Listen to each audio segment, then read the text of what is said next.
Solar പ്രൊജക്റ്റിൽ പ്രധാനമായും 3 തരത്തിലാണുള്ളത്. 1 off grid, 2 on grid, 3 hybrid. Off grid എന്ന് പറയുന്നത് താരതമ്യേന കേരളത്തിൽ അത്ര തന്നെ പ്രചാരമില്ലാത്തൊരു മോഡലാണ്. KCBയുടെ കറണ്ട് കണക്ഷൻ ഇല്ലാത്ത സ്ഥലങ്ങളിൽ സോളാർ പ്ലാന്റ് ഇൻസ്റ്റാൾ ചെയ്തിട്ട് അത് ഉൽപ്പാദിപ്പിക്കുന്ന കറണ്ട് ബാറ്ററിയിൽ സ്റ്റോർ ചെയ്തുകൊണ്ട് നമുക്ക് ഉപയോഗിക്കാവുന്ന മെത്തേഡ് നമ്മൾ ഓഫ് ഗ്രിഡ് എന്ന് പറയാം. താരതമ്യേന എക്സ്പെൻസീവ് ആയ ഒരു മെത്തേഡ് ആയതുകൊണ്ട് തന്നെ പൊതുവെ അത് നമ്മൾ ഉപയോഗിക്കുന്നില്ല. രണ്ടാമത്തെ മെത്തേഡാണ് ഓൺ ഗ്രിഡ് പ്രൊജക്റ്റുകൾ.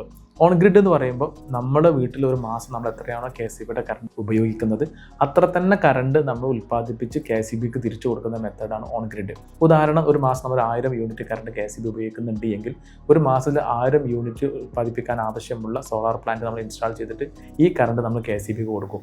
ഈ ഒരു മെത്തേഡിലൊരു പ്രശ്നം, നമ്മുടെ വീട്ടിൽ KCBയുടെ കറണ്ട് തന്നെയായിരിക്കും നമ്മൾ ഉപയോഗിക്കുന്നുണ്ടാവുക. അത്ര തന്നെ കറണ്ട് നമ്മൾ KCBക്ക് തിരിച്ചു കൊടുക്കുകയാണ് ചെയ്യുന്നത്. അതുകൊണ്ട് തന്നെ KCBയുടെ കറണ്ട് പോയി കഴിഞ്ഞാൽ ആ സമയത്ത് നമ്മുടെ വീട്ടിൽ കറണ്ട് ഉണ്ടാവുകയില്ല എന്ന് മാത്രമല്ല, ആ സമയത്ത് ഉൽപ്പാദിപ്പിക്കുന്ന കറണ്ട് നമുക്ക് യൂസ്ലെസ് ആവുകയും ചെയ്യും. അപ്പോൾ ഈ ഒരു പ്രശ്നം ഒഴിവാക്കാൻ വേണ്ടി വന്ന ഏറ്റവും ലേറ്റസ്റ്റ് ടെക്നോളജിയാണ് ഹൈബ്രിഡ്.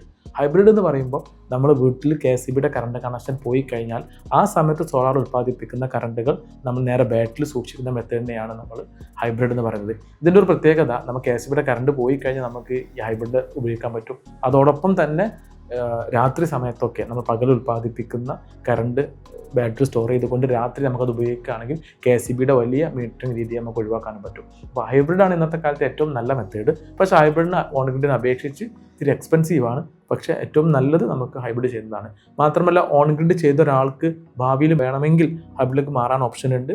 അപ്പം ഇപ്പോൾ ഓൺ ഗ്രിഡ് ചെയ്യുന്ന ഒരാൾ ഭാവിയിൽ ഹൈബ്രിഡിലേക്ക് മാറാൻ പ്ലാൻ ഉണ്ടെങ്കിൽ അതിനനുസരിച്ച് ചെയ്ത് കഴിഞ്ഞാൽ അങ്ങനെ ഒരു ഓപ്പർച്യൂണിറ്റി അവിടെ ഉണ്ട്.